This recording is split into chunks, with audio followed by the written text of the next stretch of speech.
청해 주셔서 고맙습니다. 제 강의하는 이 책에 36쪽 붙어 있는데 파워포인트를 그냥 쭉 보시면 좋을 것 같습니다. 부탁드린 대로 불을 좀 꺼주시면 좋을 것 같습니다. 좀 뒤에 파워포인트가 잘 보이게.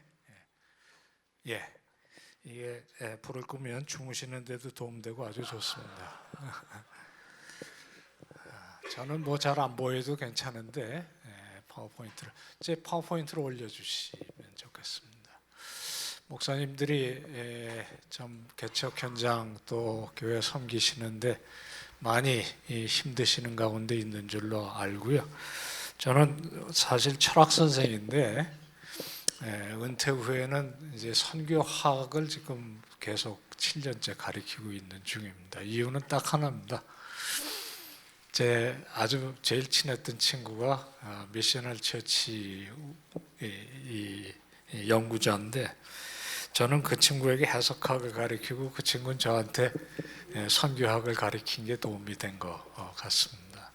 오늘 저에게 하비 칸에 대한 강의를 부탁해 주신 것은 아마 이 자리에 계신 분 가운데 하비 칸을 직접 만난 사람이 계실지 잘 모르겠어요. 저는 1970년에 이분에게 처음으로 기독교 세계관이라는 수업을 들은 적이 있습니다.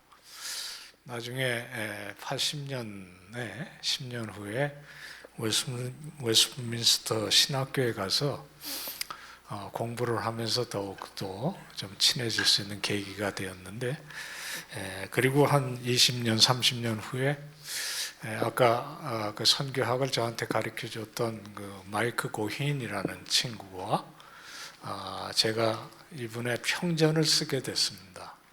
지금 뭐 거의 다 완성 단계인데 그 내용의 한 부분을 소개를 드릴까 그렇게 생각하고 있습니다.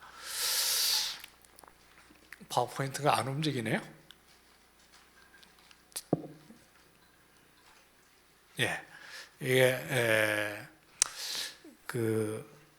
이분의 뭐 조각을 누가 해서 웨스트민스터 신학교에 한동안 전시했던 이런 것은 이제 마켓이라고 그러는데 그냥 한번 보십사 올려드렸습니다.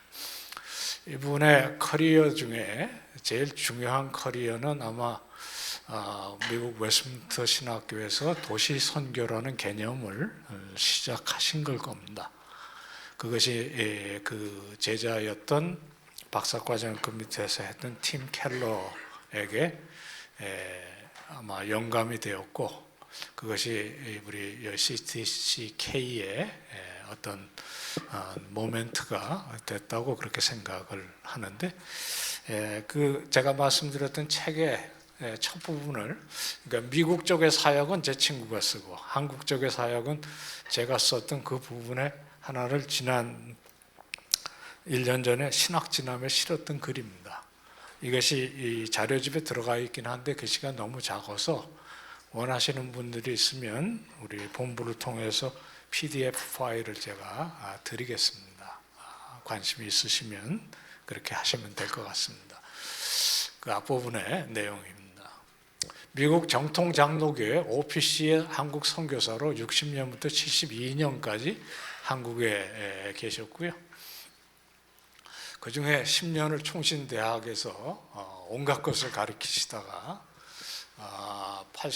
72년에 미국 본교였던 모교였던 웨스트민스터 신학교에 변증학 교수로 가셨는데 그것은 그 학교의 이념 교수가 되는 일이었습니다.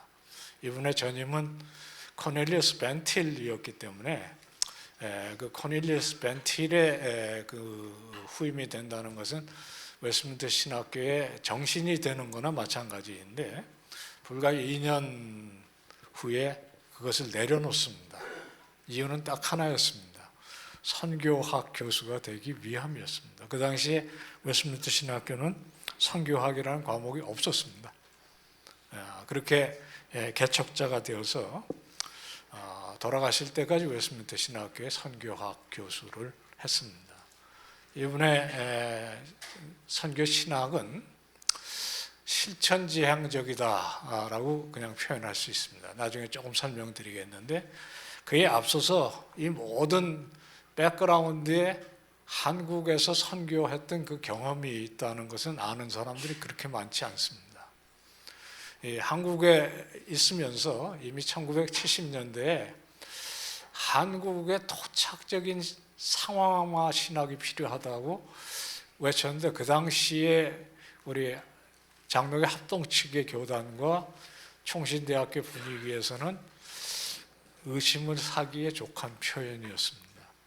나중에 웨스트민스터 신학교에 돌아가서도 여러 가지 이 난관들이 있었는데 그것을 잘 뚫고 나가서, 적어도 웨스트민스터 신학교에서 추방을 당하거나 쫓겨나가지 않으셨으니까요.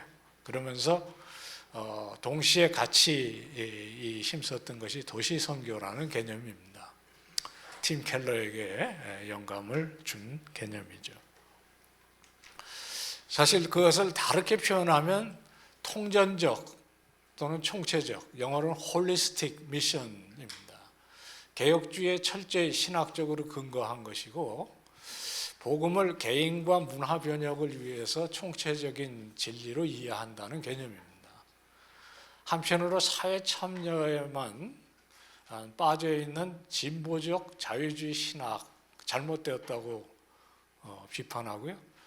동시에 사회 참여를 외면하는 보수적 복음주의 역시 잘못됐다고 얘기합니다. 이 둘을 비판하면서 사회 변혁과 복음 전도를 함께하는, 그것이 총체적인 복음 전도 사역의 핵심일 겁니다. 아마 이 파워포인트라는 매체 자체가 제 위주로 되어 있기 때문에 혹시 필기하시는 분이 짜증 나실 수가 있어요. 그래서 이거는 무시하시고요. 제가 끝나고 나서 PDF 파일을 드리겠습니다. 원하시는 분이 계시면. 그러니까 꼭 필기하려고 애쓰시지 않으셔도 될 것 같습니다.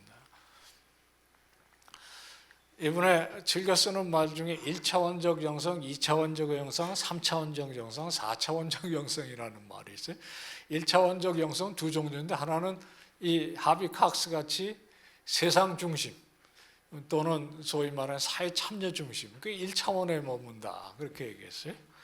또 한편에 1차원적 영성, 영혼 중심에, 그래서 이 둘 다를 비판하면서 2차원적인 영성이 어떤 목표로 가는 방향 얘기를 합니다. 그래서 세상 중심적이지도 않고 영혼 중심적이지 않으면서 삶을 소위 거룩한 영역 또는 속된 영역 이렇게 나누지 않는 그런 총체적인 비전을 가지고 얘기를 하는데, 세상 중심 영성은 사실 문화명령도 지상명령도 다 배격한다는 거예요. 제가 문화명령, 지상명령을 설명 안 드려도 될 것 같아요. 그러니까 하나님의 영광이나 하나님의 나라를 위해서가 아니라 이 세상 중심적인 영성의 특징이 뭐냐면 정치에 함몰되는 거죠. 저는 우리 대한민국도 어떤 면에서 이런 영성으로 움직이는 교단도 있고 또 신학도 있다고 생각합니다. 그러나 또 한편에서 영혼 중심의 영성은 복음 명령, 그 하나님의 지상 명령을 영혼에 축소시키는 경향이 있다. 또는 교회에 축소시키는 경향이 있다. 이런 비판을 했습니다.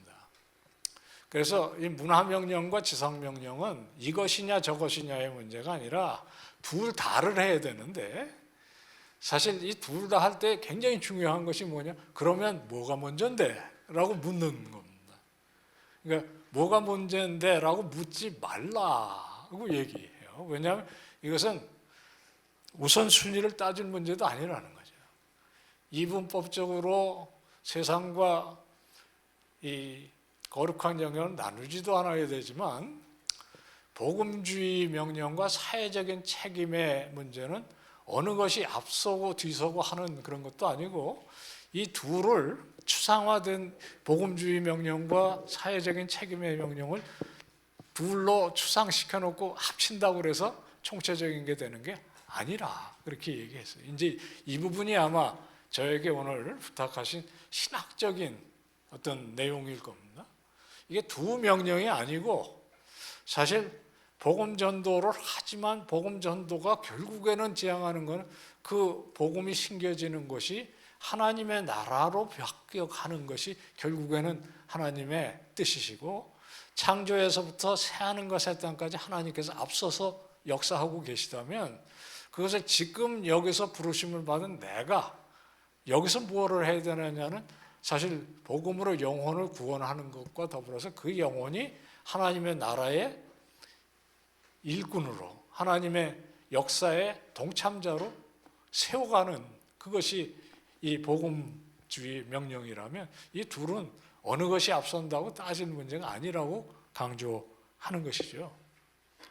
로잔에 대해서 얘기를 하면서 이 로잔은 굉장히 좋아하고 헌신하고 사랑했던 분인데 로잔에 가서 조금 마음을 힘들었던 부분을 얘기하면서 이게 3차원적 영성 추구라는 거예요. 3차원이 뭐냐면 따로따로 떨어진 걸 합해서 이 둘을 놓고 총체적인 사역을 얘기하는 것까지 할렐루야 하고 있었는데 이 로잔에서 그러면 어느 것이 먼저냐 이렇게 따졌을 때 상당히 좀 안타까웠다 그렇게 얘기를 합니다.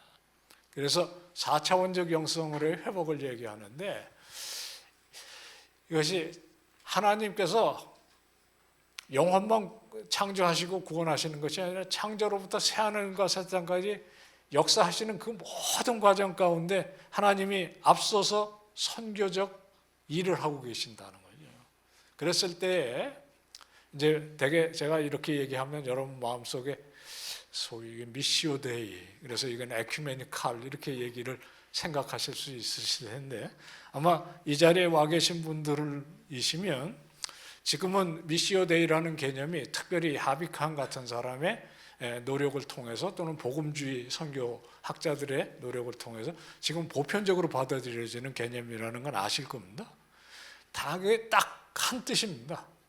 하나님은 창조주시고 구원자시고 그리고 마지막 날에 모든 것을 회복하시는 그래서 창조로부터 새하늘과 새 땅까지 역사하시는 그분이 앞서서 행하시면서 우리를 그 일에 동참시키셨다는 개념이고 그렇다면 거기에는 좁은 의미의 선교가 아니라 특별히 서구교회 같은 경우엔 지금 남의 걱정할 때가 아니라 우리가 회복되어야 된다는 것이 중요할 때에 결국엔 중요한 것은 지금 서 있는 자리에서 총체적인 복음을 회복한다. 이 내용이거든요.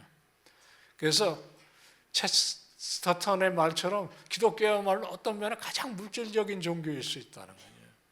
하나님과의 교제는 아담에게 주신 땅을 정복하고 다스리고 가꾸고 돌보라는 아주 물질적인 실제 삶 속에서 일어나는 그 일을 통해서 참된 영성의 회복이 일어나야 된다. 그런 개념입니다.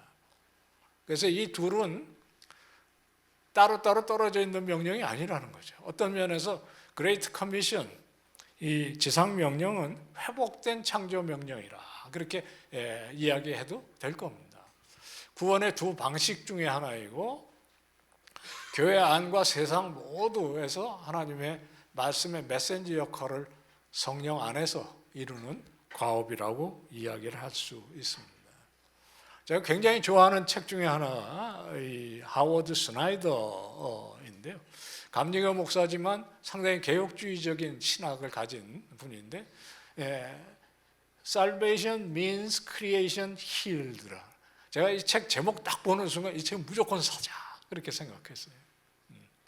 그리고 굉장히 재미있는 거는 아예 책 첫째 페이지에 그런 얘기가 있어요. 교회는 무균풍선 속에 들어있는 기구가 아니기 때문에 세상이 오염되면 감염되면 교회도 감염된다. 그러나 교회가 그런 고통 가운데 있어도 하나님의 역사에 신실하면 우리는 회복의 사인도 될 수 있고 커미셔너도 될 수 있다. 우리가 일꾼도 될 수 있고 그것을 미리 보여주는 사람이 될 수 있다. 이렇게 썼더라고요. 번역되어 있습니다. 이 책이 사실 번역돼 죽은 걸 제가 사실은 좀 많이 팔고 좀 출판사에게 부탁해서 다시 재출간 중입니다. 여러분들이 꼭 참고하실 수 있는 좋은 책이라고 생각됩니다. 뭐 이거는 그냥 넘어가겠습니다. 나중에 보시면 좋겠고요. 이런 제목은 그래서 조금 불필요한 긴장과 우려라는 거죠. 책 제목이 재밌지 않아요? 높아진 문화명령, 낮아진 전도, 복음 전도, 이런 그 프레임을 갖고 있으면 사실 총체적인 복음이 좀 되기가 어렵다는 생각을 하게 됩니다. 통전적 도시 선교 모델을 제시를 했는데 1972년에 웨스트민스터 신학교로 돌아가면서 가족이 모여서 결단을 해요. 나는 웨스트민스터 신학교가 있는 그 아주 조용하고 굉장히 부촌인 체스넛 힐에 살지 않겠다 결정을 합니다. 그리고 어떻게 하냐면 필라델피아에서도 제일 험하기로 유명한 북 필라델피아의 로건이라는 지역인데 제가 한번 거기서 강도당할 뻔했어요. 그런데 거기에 거주지를 정하시고 거기서 사역을 시작하고 학교는 거기서 통근을 하셨습니다. 그것도 주로 대중교통을 통해서요. 인종과 이 계층을 넘어서는 그런 그 복음주의 신앙이 무엇인지를 실천하면서 보여주려고 하셨던 것인데 실제로 그 로건의 모습 중에 하나입니다. 여기는 되게 이게 조금 죄송한 표현이 됐는데 용서하고 들으세요.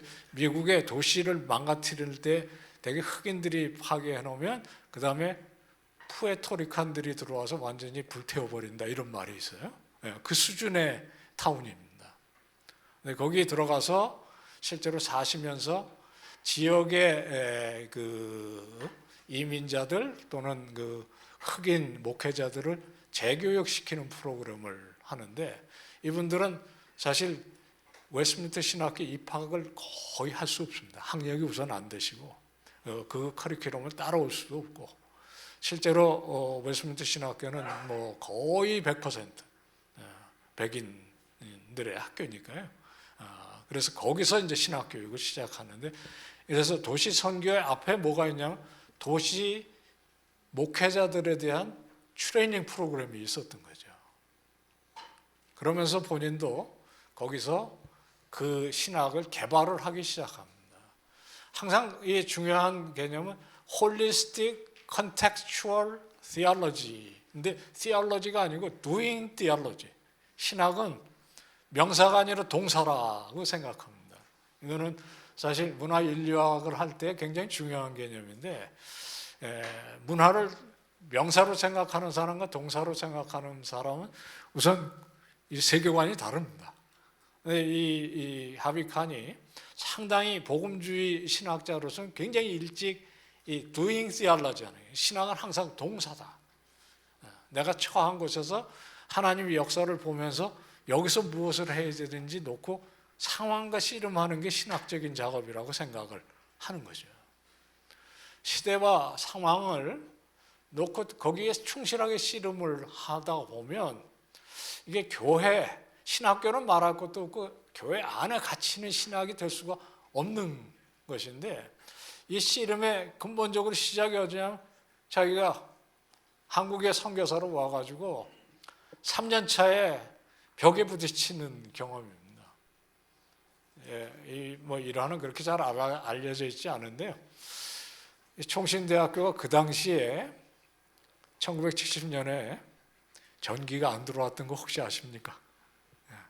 사당동 골짜기에 이 정말 아무것도 없는데 건물이 덜렁 하나 있었는데 전기가 들어오지 않는데요. 거기를 숭실대 쪽에서 지금도 눈 오면 넘어오기 어려운 그 길을 찝차를 타고 왔다 갔다 하셨거든요. 동시에 두 가지를 했는데 하나는 서울역 앞에 지금 그 세브란스 빌딩이라는 그 빌딩에 도서관을 열어서 거기서 청년들, 신학생들 공부할 수 있는 그런 공간을 여시고 또 하나가 주중에 시간 날 때마다 기지촌, 이 미군들 있는 의정부, 동두천 이런 데 가서 소위 율랑여 사역을 했습니다. 그중에 이제 이렇게 모여놓고 한번 자기 실수한 얘기를 하는데 한국말로 설교를 하시거든요. 여러분 창녀들 이렇게 이제 한 거야. 근데 싸해졌겠죠? 또 간신히 모아갖고 성경 공부를 가르치기 시작했는데 뭐 그 과정 가운데 포주도 하는데 얻어맞고 그런 건 다 생략하고요. 이분이 어떤 뭐냐면 체구가 1m 95 정도 되시거든요. 그런데 그냥 터벅터벅 들어가서 그 사람들 먹는 거 다 주워 먹고 이렇게 사역을 하시는 거예요. 그래서 성경 공부를 간신히 모아가지고 열심히 이제 공부를 가르치면서 이분이 개혁주의자니까 우리는 삶 속에서 신앙을 실천해야 됩니다. 그래서 오늘 공부 잘 하셨으니까 이 말씀 붙잡고 한 주일 동안 열심히 하는 일을 하십시오. 그렇게 설교를 하고 돌아서면서 What am I saying? 내가 뭘 지금 무슨 얘기를 하는 거예요? 이게 이제 오면서 내내 그래가지고 머릿속에서 What did I say? 내가 무슨 얘기를 도대체 하는 거냐? 이 씨름의 끝이 어떻게 하냐면 여기서 내 이 소위 말하는 백인의 이 개혁주의 신학과 이것이 복음이 달라지지는 않는데 이 틀이 뭔가가 문제가 있는, 뭐가 변해야 되겠다. 끝에 결론이 뭐냐면 I changed. 내가 변했다. 그 중심에 가장 중심에 뭐가 있냐면 예수 그리스도가 가졌던 이 스프랑클리조마이라고 불렀어요. 뭐 여러분들이 잘 아시는 건 공감일 수도 있고, 이 긍휼일 수도 있고, 이 긍휼의 심령이 자기를 사로잡으면서 사역이 움직이기 시작했다. 그렇게 얘기해요. 이 책에 썼습니다. 간단하게 썼지만 무언가가 변해야 되겠다. 변하지 않으면 이 사역은 갈 수가 없다라고 고민하면서 결국에 내린 결론이 내가 변하자였다는 거예요. 그러면서 이제 복음 속으로 자기 자신이 들어가는 경험을 얘기를 하는데 그게 결국에 이게 1970년대에 쓴 글이거든요. 의를 행하면서 은혜를 전하라. 그래서 이 제목이 굉장히 어떤 면엔 그냥 지나치면 안 되는 제목입니다. Doing justice and preaching grace. 둘 다 동사형이라는 거 주목을 하셔야 돼요. 그러니까 이런 책들은 누군가 좀 도움이 필요한 것 같아요. 그냥 이렇게 읽어가서는 안 되고 그냥 doing justice. 내가 지금 결국에는 이 지역사회, 이 교회에서 복음만 전하는 것이 아니라 복음과 더불어 아까 우리 앞에 목사님 설교해 주시듯이 삶을 정말 타치하고 있는가 하는 그걸 하고 계시는 거예요. 신학자로서는 굉장히 드문 분입니다. 저하고 마이크가 둘이 앉아서 이 책을 쓰면서 어떻게 이분이 1980년대에 웨스트민스터 신학교에서 안 쫓겨날 수 있었을까? 굉장히 심각하게 대화를 나눴어요. 제가 느끼는 건 이런 겁니다. 자기 자신 철저하게 내려놓고, 그러니까 코넬리어스 벤틀리 후계자 되는 거 첫 번째 내려놓고요. 두 번째 변증학에서 선교학, 아무도 돌보지 않는 선교학, 웨스트민스터 신학교는 사실 실천적 오리엔테이션을 가진 학교는 아닙니다. 근데 거기서 그쪽으로 돌아선다는 건 뭘 뜻하냐면 학교 안에 뭔가가 있다면 그것이 실제로 한다면 헤게모니 자체를 내려놓는 겁니다. 그러니까 쉽게 말하면 총장 되는 것, 뭐 어떤 리더십에 되는 거 내려놓는 거예요. 깨끗하게 내려놓고 정말 그 필라델피아의 가장 낮은 곳으로 내려가는 그걸 삶으로 실천했던 분입니다. 이 책이 4번이나 번역됐는데 이런 책은 이제 공통점이 뭐냐면 안 읽습니다. 그래서 죽었어요, 책이. 근데 헌책방에 가면, 특별히 총신대학교 근처에 있는 헌책방에 가면 얼마든지 사실 수 있어요. 왜냐하면 옛날에 샀던 분이 하나도 안 읽고 읽어보실 만한 책이에요. 반쪽짜리 복음 비판을 하시죠. 현실에 대해서 침묵하는 것이나 죄인에 대해서 말하지만 the sinned against, 죄의 희생자라고 번역을 하는 게 맞을 것 같습니다. 죄를 당한 사람이죠. 그러니까 이 율랑녀들을 자기는 시너라고 시작했다는 거예요. 그런데 구조를 알고 보니까 뭐 여러분들이 잘 아시는 대로 납치를 당하거나 아니면 가정에 정말 찌들려서 취업하러 올라왔다 속아서 그냥 윤락촌에 머물게 된, 그 사실 시너인 동시에 sinned against라는 사실을 보지 못하는 가운데 죄를 회개한다라는 것이 그게 사실 반쪽짜리 복음이라는 거죠. 아마 제가 앞서서 우리 목사님 설교를 들으면서 사실 그 아버지가 sinned against 있고 딸이 sinned against 있을 수 있는 거거든요. 아니면 둘 다 우리나라 사회의 이 구조적인데 이 문제를 풀어나가지 못하는 아픔이 있는, 목회자가 도대체 거기서 죄에 대해서 얘기하고 죄인에 대해서 얘기하지만 이 구조에 대해서 아무것도 얘기하지 않고 아무것도 하지 않는 것은 더 문제라는 거예요. 그게 이제 상황과 동떨어진 추상적인 신학인데, 더욱이 그것이 서구 중심으로 발전된 그 신학이 우리에게 수입돼서 그것을 붙들고 늘어져 있는 문제들을 70년대 초반에서 한국 교회에 아마 보수 신학자로 이걸 지적한 사람은 거의 이분은 하나가 아니었을까, 그런 생각을 해봅니다. 실제로 이분은 총신이라는 그 단단한 신학적인 정통성을 아주 소중하게 생각하는 구조 안에서 정통성, 오케이, 그 중요하고 좋은 거다. 본인 자신도 변증학을 내려놨거나 또 그 자리에서 신학, 선교 신학으로 움직였다고 그래서 신학이 달라지는 거 아닙니다. 그건 뭐 제가 처음부터 끝까지 쭉 살펴보면 이분이야말로 어떤 면에 살아있는 개혁주의 신학을 붙들고 있지만 그 신학이 그래서 어쨌다는 거냐 하는 얘기를 할 수 있는 그런 그 신학자가 되고 그걸 실천까지 한 그런 사람이라는 생각을 하게 됩니다.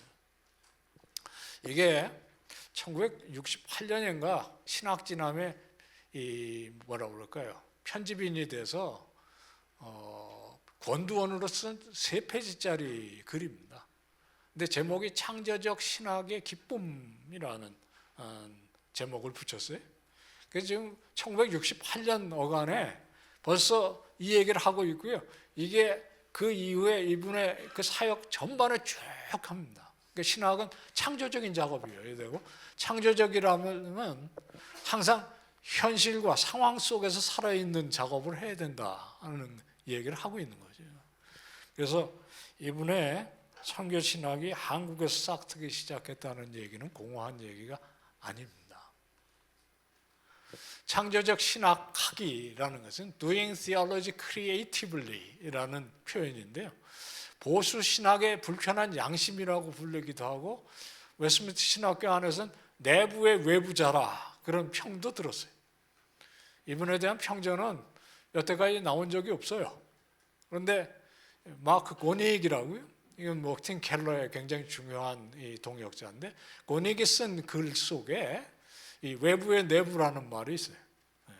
그러니까 이제 여러분들 지금 이 대선 국면에 내부의 외부 그러면 딱 떠오르는 사람 몇 사람 있잖아요. 아닌가요? 그 굉장히 괘씸할 수 있는 사람입니다. 내부의 외부처럼 껄끄러운 사람이 없어요. 왜냐하면 차라리 신천지면 괜찮아. 그런데 이거는 안에서 계속 이 양심을 깨우는 노력을 하니까 되게 그런 사람 죽습니다. 소크라테스가 그런 사람이었었고요. 어떤 면에서는 팀 켈러가 저는 그런 사람이었다고 생각합니다. 제가 학교를 다닐 때 설교학을 가르치셨는데 상당히 달랐어요. 그 달랐다는 것이 뭐냐면 지금 돌이켜보면 사람들을 깨울 수 있는 사람이죠. 그리고 불편해요. 이게 칼 헨리 같은 사람은 1974년에 복음주의자의 불편한 양심이라고 번역된, 사실 이게 복음주의가 아닙니다. 근본주의자의 불편한 양심이라고 그래서 그게 결국엔 로잔을 일으키는 어떤 한 스파크가 되잖아요. 이런 불편한 양심은 하나님의 선교 역사 가운데 항상 굉장히 중요한 역할을 하는 것 같아요.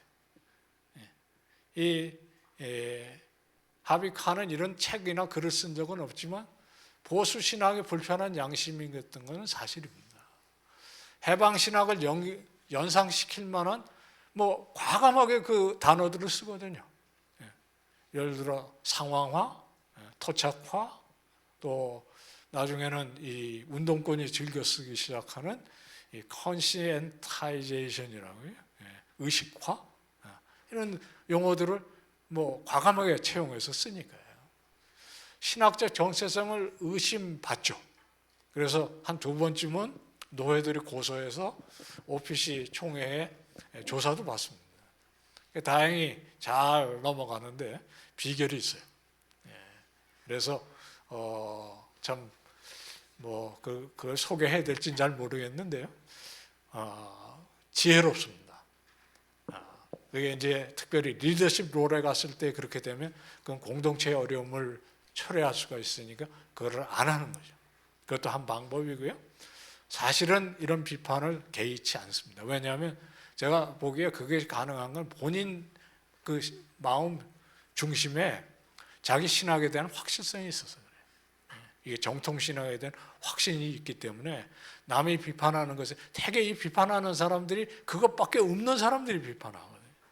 그리고 그걸 살려낼 수 없는 사람들이 비판을 하니까 안타깝게 얘기하지만 싸우지 않습니다.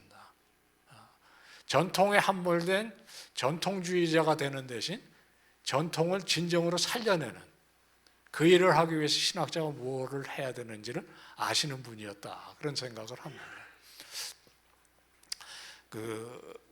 예일의 이름이 갑자기 생각 안 나는데 전통이라는 책을 쓰면서 아주 그 유명한 말을 했어요. 전통, 살아있는 전통, 죽은 자의 산 신앙이고 전통주의자는 산 자의 죽은 신앙이라. 그 아주 유명한 표현인데요. 하여튼 여러분들이 한번 기억을 하시면 좋을 것 같습니다. 뭐 그래서 과감하게 이런 책들을 씁니다. 해방신학도 열심히 연구를 해서 이 책도 내고요. 제가 사실 웨스트민스터 신학교를 공부를 하고 이제는 조금은 과감하게 진보 신학의 소굴에 들어가서 공부를 좀 해야 되겠다고 생각을 하고 다른 신학교에 지원을 했는데 그것을 축복해 준 유일한 분이 이분이셨어요. 그래서 가서 공부 잘하고 오라고. 거기 있다가 보니까 한 1년쯤 공부를, 이게 프린스턴이었었네. 1년쯤 공부를 하다가 아무래도 뭐 뒷골도 땡기고 또 총신에 아시는 분들은 거기 잘 있고 돌아오지 말라고 좀 그러는 분도 계시고 그래서 안 되겠다 싶어서 제가 돌아가겠다 그러니까 잘 생각했다 그러시면서 거기서 가진 학점 내가 다 받아주고 정말 고마웠습니다. 그러니까 보수 신학이지만 열려 있을 수 있는 분이었습니다. 창조적 신학에 교배 작업을 해야 되겠다고 생각해서 여러 그 당시에 알려져 있는 모든 신학을 섭렵을 하는데 정말 놀라운 건요. 그 당시에 이 대한민국의 특별히 보수 신학자들 가운데 소위 진보 신학, 예를 들어 뭐 유성범 비롯해서 이런 그 토착화 신학을 하는 분들의 글을 직접 읽고 그것에 대해서 비평서를 쓰는데 아마 1960년대 중반부터 70년대 이 초반까지 저희 그 합동 측에 우리 이 신학 진함에 가장 많은 글을 쓴 분이 이분이라고 저는 생각하고요. 또 뿐만 아니라 기독신문 거기에도 끊임없이 글을 써서 그 글들이 정말 차곡차곡 다 모아져 있습니다. 그 글 안에 이 소위 말해서 그 당시에 우리나라의 진보적인 신학을 하는 사람들의 글을 직접 읽고 씨름해서 평을 할 수 있는 유일한 사람이었을 것 같습니다. 그 당시에는 한국의 신학책들이 한 3분의 1이 한문입니다. 그래서 그 한문까지 씨름해가면서 책을 읽었다는 것을 느낄 수가 있는 거예요. 안 믿어지시죠? 10년 안에. 요즘은 좀 믿어지실 거예요. 이게 이제 기독신문에 썼던 글인데, 평신도 운동도 어떤 면에 불을 땡기는데 큰 역할을 했다고 생각합니다. 오카는 목사님의 글 속에 있어요, 이 얘기가. 그러니까 오카는 목사님이 형제선으로 깨운다는 운동을 통해서 사랑의 교회를 일고 가시기 조금 훨씬 전입니다. 기독신문에 이 평신도를 깨우는 운동에 대한 글들을 남겨놓으셨고, 나중에 웨스트민스터 신학교에서 다시 만났을 때에도 아마 적지 않게 인상을 받았으리라고 생각을 합니다. 결국에 이것이 오늘 이제 주제인 이 도시 선교 팀 켈러의 이야기로 가는데요. 이분이 했던 두 가지, 뭐 하나는 마지막에 글을 마치지 못하시고 돌아가셨기 때문에 오르테가라는 사람과 같이 낸 책인데, 그에 앞서서 어반 미션이라는 학술지를 내셨습니다. 꾸준히 내셔서 여기엔 두 가지가 있어요. 하나는 이제 그 당시만 해도 도심에 있는 그 환경이 열악해지니까 백인들이 다 빠져나가고, 특별히 중산층이 빠져나가면서 도시가 죽잖아요. 거기를 다시 살려내야 된다는 조금 선진적인 생각을 하는데, 그렇기 위해서는 교회가 여기를 빠져나가면 안 된다는 안타까움을 호소하는 작업이었고, 거기에는 더 큰 의미의 신학적인 그 틀이 있는데, 도시가 죄악의 산물이 아니라, 이건 메들리시 크라인이라고 웨스트민스터 신학교의 구약학 교수가 제안했던 여러 가지 도시에 대한 그 신학 개념을 차용해서 쓰는 겁니다. 그래서 도시가 미국 사회에서 보면 도시야말로 어떤 면에 사람이 살 수 없는 곳이 되어간다는 생각을 하기가 쉬운데, 이것을 신학적으로 정당화시키기 위해서 거슬러 올라서 가인이 에덴 동산에 쫓겨나가서 처음에 그 창세기에 나오는 그 성을 쌓았더라 하는 그 얘기가 죄악의 산물 또는 타락의 산물 또는 피의 산물, 이런 식으로 도시를 생각하는 것은 사실 성경적이지 않다 하는 그런 신학 논의입니다. 도시는 죄악의 산물이 아니고 하나님의 역사적인 섭리의 산물로 보는 구속사적인 안목인데, 이 구속사적인 이 틀이 도시를 바라보는 눈을 바꿔야 한다라는 이야기입니다. 실제로 기독교의 역사는 도시의 역사지 농촌의 역사가 아니거든요. 교회의 역사도 아니에요.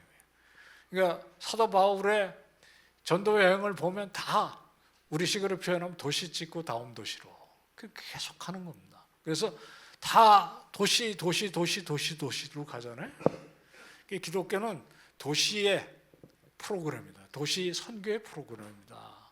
그런 것을 이런 지도에서 한눈에 확인할 수 있는 것이고요. 그 결과로 실천적인 프로그램에 아까 얘기했던 그 로건 지역에서 세웠던 Center for Urban Theological Study라는 프로그램입니다. 지금은 대학이 되었습니다. 그래서 그게 잘된 일인지 안 된 일인지는 잘 모르겠는데, 하여튼 꾸준히 이 일을 펼치고 있고, 실제로 팀 켈러가 웨스트민스터 신학교에 오셔서 가르치기도 하면서 이 공부를, 박사학위 공부를 여기서 했는데, 실제로 그 교외에 있는 학교에서 공부를 한 것보다는 여기서 일한 것이 훨씬 더 유익했다고 얘기를 하십니다.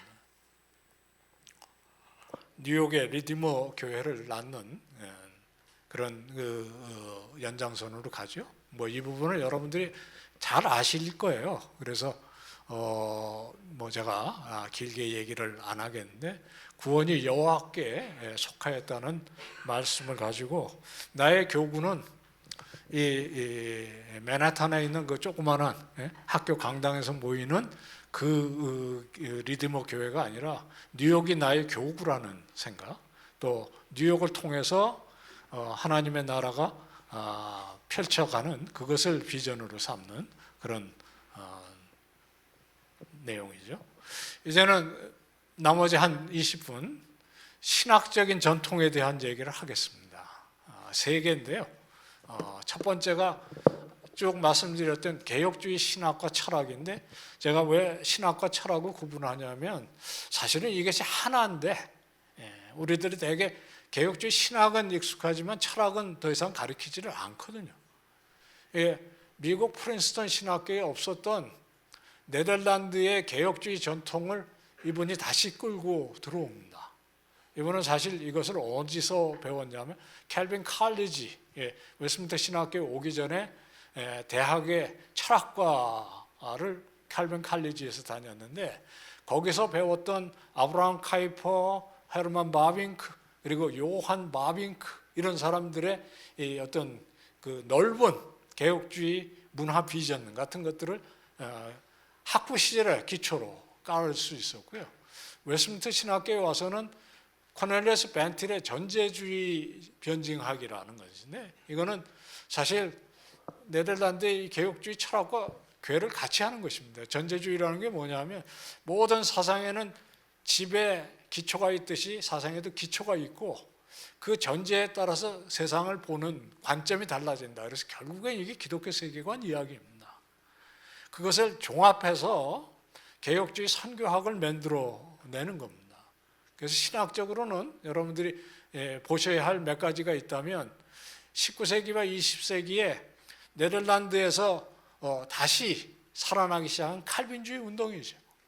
아브라함 카이퍼, 헤르만 도에벨트, 그리고 D.H. 벌런허벤, 이런 사람들의 기독교 사상이죠. 넓은 관점을 가진 세계관입니다. 이 세계관과 더불어서 전통적인 이 신학 운동인데요. 이 부분은 제가 길게 얘기를 못 드릴 것 같습니다. 아브라함 카이퍼는 여러분들이 많이 들어보신 인물일 거고요. 칼빈주의 문화론이라고 있습니다. 이 책 역시 굉장히 중요한 책인데 여러분이 안 읽어주셔서 죽었습니다. 그러나 이 책 역시 헌책방에 가면 쉽게 구할 수 있는 책인데, 고신대학의 우리 갑자기 초대 총장이셨던 분이 번역을 하셨는데 정말 옛날 번역치고 명품입니다. 꼭 한번 들여다보시면 아마 칼빈주의 문화론이라는 것이 무엇인지 이 책만큼 잘 설명이 되어 있는 책이 아니에요. 번역서이긴 합니다만, 이분은 코넬리어스 벤틸은 아닙니다. 벤틸의 조카인 헨리 벤틸인데 정말 걸작인 책입니다. 하비 칸이 극찬을 했던 책이고요. 그리고 코넬리어스 벤틸의 변증학이라는 것이 있어요. 이 변증학을 읽으시려면 이쪽에 있는 작은 그 표지로 되어 있는, 가운데 까만 게 아니고요.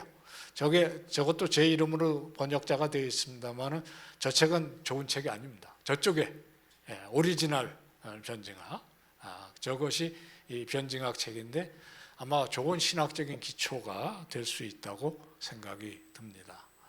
전제주의 변증학이라는 건 말씀드렸듯이 사상 세계의 핵심 전제를 파악해서 모순을 드러내는 그런 방식인데, 사실 이게 포스트 모던 방식과 상당히 흡사합니다.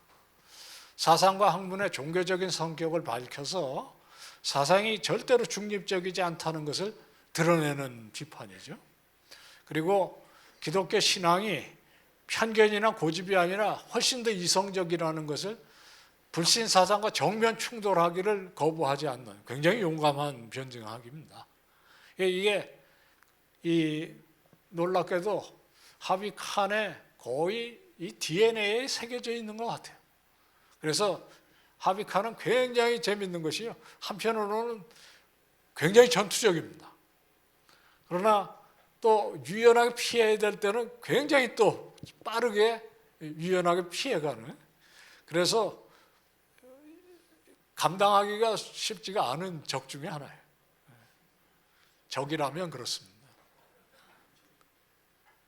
두 번째, 이 신학적인, 이 사실 하비카는 신학학자였었거든요. 그래서 총신에서 주로 신약을 가르쳤는데, 뭐 저는 그런 수업은 들어본 적은 없습니다만은 제 친구들의 표현에 의하면 이 헬라어를 그냥 현장에서 읽어가면서 강의를 하실 수 있는 실력자였다고 그렇게 얘기합니다. 그러나 그 뒤에 이 신학적인 백그라운드는 게하르드 보스와 헤르만 리델보스의 소위 구속사적 관점인데, 이 구속사적인 관점이라는 것이 결국엔 창조로부터 새하는 것에 땅까지 한눈에 보면서 성경을 일관되게 해설하는 관점이거든요. 이게 근본적으로 성경 신학의 토대를 이루고 있고, 지금은 뭐 거의 보편화돼서 이게 선교 신학의 기초로도 쓰입니다. 제 아까 말씀드렸던 그 친구인 마이크 고힌이 최근에 책을 하나 냈어요. 뭐 영어로 나온 지는 10년이 됐고 최근에 한글로 번역된 것이 선교적 성경 해석학이라는 책을 냈는데, 여기 15사람의 복음주의 신학자들이 모두 모여서 글을 썼는데, 그 15명이 정말 한다 하는 사람들입니다. 예를 들어 N.T. 라이트, 크리스토퍼 라이트, 뭐 이런 사람들이 쭉 망라되어 있는데, 그 책을 제가 읽어보면서 정말 감사했던 게, 과거에 게하르드 보스나 이런 사람들은 탄탄하고 능력이 있는 분이었지만 워낙 자유주의 진영의 신학자들이 셌기 때문에 이분들은 코너에 몰려 있었는데, 지금 엔티라이 크리스토퍼 라이 같은 사람은 사실 복음주의자로서 신약 또는 구약 성경의 이 지형을 실제로 선도하는 분들이거든요. 그래서 이것이 그분들에게 이어지면서 지금은 선교신학의 기초가 되어 있다, 그런 생각을 하면서, 저는 뭐 신학이나 구약 성경학자가 아니지만 가슴이 굉장히 좀 벅찼던 적이 있습니다. 지금은 이 관점을 가지고, 구속사적인 관점을 가지고 성경을 읽고, 거기 리처드 마칸 같은 사람은 아예 복음주의 이 신학계뿐만 아니라 사실 이 성서 신학계의 대표적인 학자가 되어 있거든요. 아무도 감동이 없으셔요. 저만 혼자 흥분하고 있는 느낌입니다. 그렇지 않겠지만,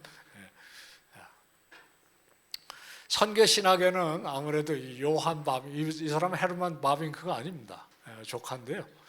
선교 신학자로서는 아마 이 칸에게 가장 큰 영향을 미친 사람이라고 할 수 있고요. 이 선교적 변증학이라는 책을, 원래 제목은 Church Between Temple and Mosque라는 책을 냈고, 그거에 이어서 이 선교 Science of Mission이라는 책인데, 아마 저 책의 번역이라고 저는 생각을 하고 있습니다. 아까 제가 소개드렸던 그 책인데요. 이 책은 아주 착한 책입니다. 150페이지밖에 안 되고요. 읽기도 쉽습니다. 꼭 한번 사서 혼자만 읽지 마시고, 책이 어차피 죽었기 때문에 PDF 파일 떠서 막 뿌리시고, 제가 그러고 있습니다. 뭐 양심껏 쓰면 되는 거 아니겠어요? 사실은 살려내고 싶어요, 다시. 여러분 가운데 능력이 있으시면 판권 계약을 해서, 저는 제가 알기로는 이거 판권 계약이 된 적이 한 번도 없습니다. 그러니까 이 책은 읽기도 쉽습니다. 또 친절하게 제가 여기다가 그 서평 썼던 2페이지짜리 서평도 넣어놨기 때문에 그것을 보시고 이 책 보시면 아마 읽으시는데 도움이 되실 거라고 생각하고, 오늘 제가 이런 강의하고 나면 그래서 어떤 책을 읽으면 좋습니까? 딱 한 것만 추천해주세요. 이 책입니다. 이 책도 중요한 책이지만 읽기 쉽지 않습니다. 또 조금 난삽한 면도 없지 않게 있습니다만은 꼭 이론적인 것을 축적을 하셔야 되겠다고 생각하면 읽어보셔야 할 책이고요. 그리고 켈러로 이어지는데, 켈러의 이 책, 이게 두 번 번역이 됐었는데요. 한 번은 베가북스라는 곳에서 살아있는 신이라는 이름으로 번역됐었는데, 저한테 보내왔는데 150군데가 틀렸더라고요. 그래서 이 책은 새로 번역해야 됩니다, 그렇게 얘기를 했더니 두란노가 하여튼 판권을 가지고 가서 이 책을 냈는데, 이 책은 또 가독성이 좀 떨어지는 건 있어요. 그러나 좋은 책입니다. 제가 사실 어젯밤에 오면서 이것을 리드목 교회에서 강연을 했던, 강의가 아니고 설교를 했던 테이프를 들으면서 왔어요. 이 Reason for God이라고 해요.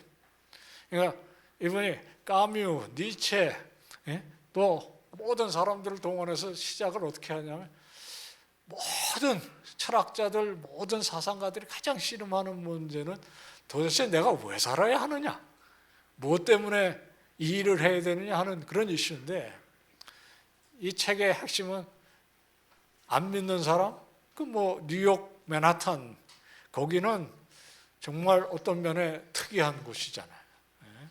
정말 제가 있었던 그 1980년대만 해도요, 뉴욕 맨하탄에서 제대로 살려면 연봉이 10만 불은 넘어야 돼요. 당시에 1980년대.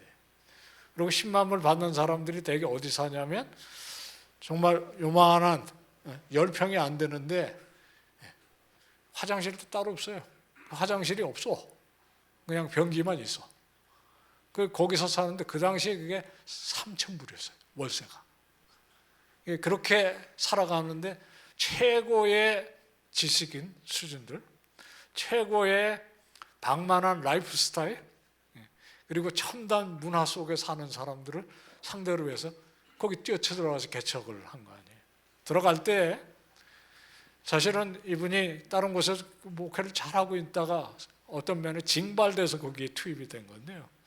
들어가서 내가 정통 목회를 하겠다 선언을 한 거예요. 그랬더니 들려오는 평이 딱 세 개.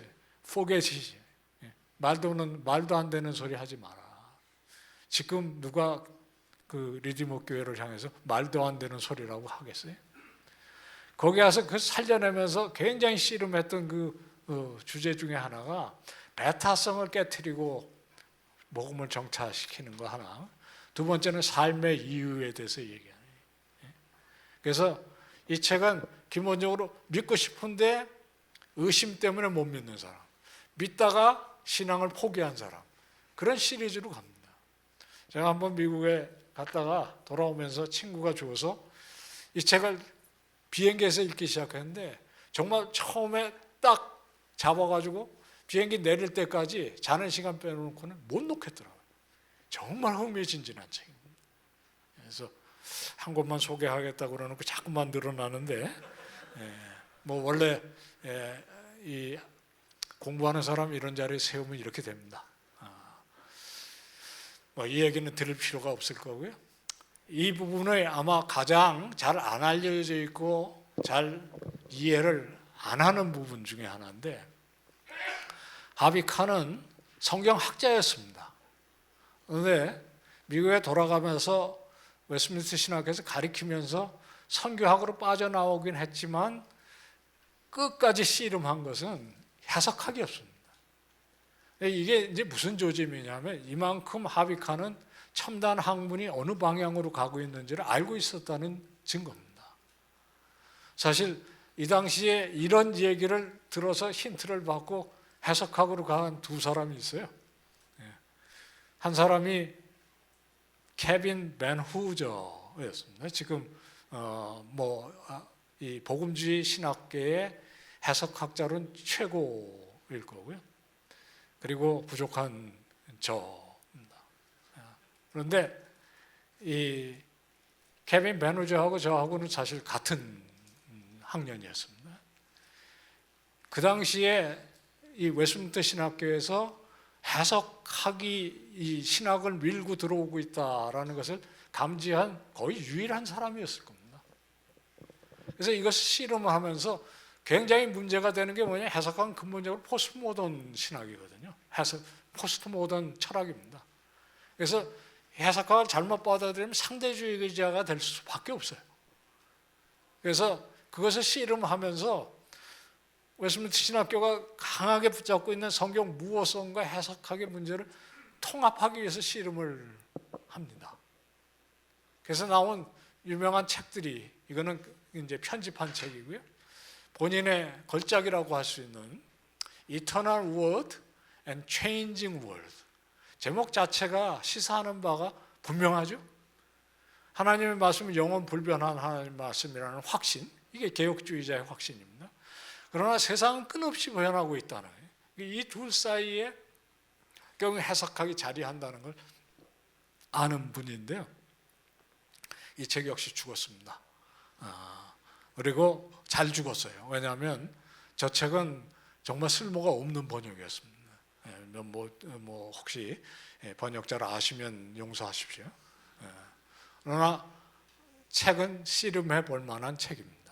그래서 나중에 공부가 필요하시면 한번 들여다보시면 좋은데, 결국엔 이런 토대 속에서 이 도시 선교의 이 비전이 나온다는 얘기를 드리고 싶습니다. 이제 강의는 다 끝났고요. 몇 가지 사진만 좀 보여드리도록 하겠습니다. 제가 슬라이드를 좀 많이 갖고 와서 끝까지 갈 수 있을지 몰라서 조금 조심스러운데 시간이 조금 남았네요. 예, 1970년대의 사당동 총신의 모습인데요. 실제로 판서를 저렇게 한글을 쓸 수 있었던 분입니다. 이게 이분이 이 역사와 종말론이라는 걸 가르치면서 수고인데요. 실제로 강의 때는 자기가 번역한 이 수고를 들고 들어가셨어요. 그래서 정말 놀라워요. 이런 걸 보면 이게 정말 모든 문서를 다 보관해 가지고요 저렇게 해놓으셨더라고요. 그래서 이걸 모르고 있다가 제가 나중에 이것을 보게 되면서, 저는 선교학자도 아니고 아무것도 아닌데 책임 있는 책을 쓰려면 저거는 읽어봐야 될 거 아니에요. 죽는 줄 알았습니다. 이런 모습들을 몇 가지 보여드리고 싶어요. 신학은 신학하는 것이다 라는 얘기를, 저건 웨스트민스터 신학교의 수업이었고요. 이 신학의 굳어진 신학에 대해서 가차없이 비판을 하는 이 본질주의다. 본질주의라는 게 결국에는 그게 헬라 철학이라는 거예요. 헬라 철학에는 이데아는 변하지 않는 거거든요. 하나님의 말씀은 육신을 입고 땅에 오시는 분이시다라는 걸 생각하면 그 헬라 철학적으로 이 서구 신학이 발전해 내온 것에 대한 심각한 비판이 있어요.